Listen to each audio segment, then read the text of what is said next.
Assalamualaikum warahmatullahi wabarakatuh. Baik, langsung saja saya akan mengulas materi kelompok 1-9.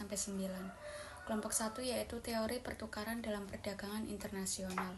Menjelaskan dasar pertukaran barang atau jasa antar negara karena perbedaan efisiensi dan sumber daya. Memuat teori keunggulan absolut oleh Adam Smith, komparatif oleh David Ricardo dan Hesker Ohlin. Dibahas manfaat perdagangan, fluktuasi nilai tukar, dan juga peran kebijakan proteksionis serta globalisasi. Kelompok 2 yaitu teori perdagangan komparatif. Fokus pada efisiensi melalui spesialisasi dan juga biaya. Oportunitas rendah. Meskipun suatu negara unggul absolut, perdagangan tetap menguntungkan dengan komparatif. Tantangannya yaitu proteksionisme dan dampak negatif bagi industri domestik. Kelompok 3 yaitu kebijakan ekonomi internasional. Berisi peran tarif, kuota, subsidi, larangan impor, dan WTO dalam menjaga stabilitas perdagangan. Kebijakan berdampak positif pada pertumbuhan, tetapi bisa menimbulkan ketergantungan dan juga ketimpangan. Kelompok 4 yaitu kartel internasional dan diskriminasi harga.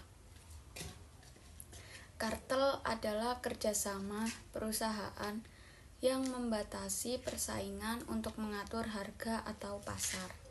Diskriminasi harga merugikan konsumen dan menimbulkan ketidakadilan. Regulasi seperti UU Nomor 5 Tahun 1999 dan peran KPPU dibahas sebagai kontrolnya.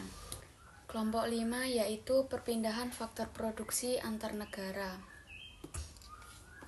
Membahas mobilitas tenaga kerja, modal, dan sumber daya alam antar negara.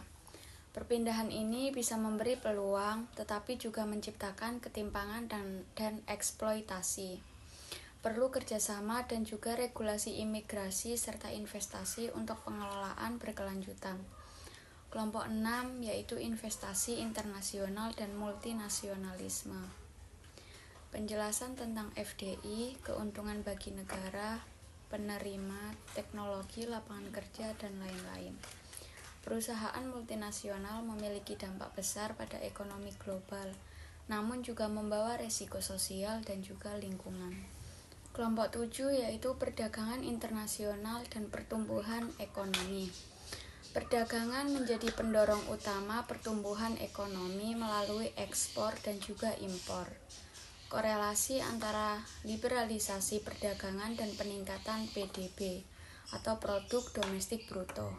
Resikonya yaitu ketimpangan regional, tekanan terhadap industri dalam negeri, dan kerusakan lingkungan. Kelompok 8 yaitu pasar valuta asing. Forex market sebagai infrastruktur utama transaksi internasional. Resiko nilai tukar sendiri yaitu transaksi translasi dan ekonomi. Pengelolaan resiko falas penting bagi perusahaan global dan perekonomian. Kelompok 9 yaitu perkembangan sistem moneter internasional. Evolusi dari sistem emas Bretton Woods hingga nilai tukar mengambang. Tantangan modern yaitu krisis 1971, ketimpangan global cryptocurrency, utang, dan juga iklim. Peran IMF, World Bank, dan inovasi teknologi dibahas sebagai penguat stabilitas. Sehingga dapat ditarik kesimpulan yaitu perdagangan internasional dan dinamika ekonomi global sangat kompleks dan saling terkait. Tiap aspek seperti teori dasar, kebijakan, investasi, pasar valuta, hingga sistem moneter memainkan peran penting dalam stabilitas dan pertumbuhan ekonomi antar negara. Regulasi dan kerjasama global sangat dibutuhkan untuk menghadapi tantangan era globalisasi dan digitalisasi.